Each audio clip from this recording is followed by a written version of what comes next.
तर त्याच्यातनं ती माझी बहीण काही ना काही स्वतःचा व्यवसाय करू शकेल. लाडक्या बहिणींना हे कर्ज कसं घेता येईल ते पाहूयात. लाडक्या बहिणींना आता कर्ज मिळू शकतं.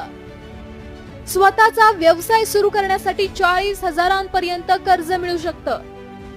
सरकार बँकांच्या सहकार्यानं एक योजना आखतंय.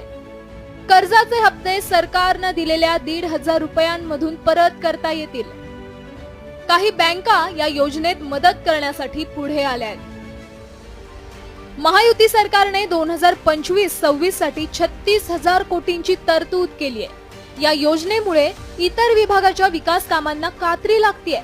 तिजोरी रिकामी असतानाही सरकारचं गरजू लाभार्थ्यांना त्यांच्या पायावर उभं राहण्यासाठीचा प्रयत्न किती यशस्वी होणार आणि लाडक्या बहिणीही याला कसा प्रतिसाद देणार ते पाहणं महत्त्वाचं आहे.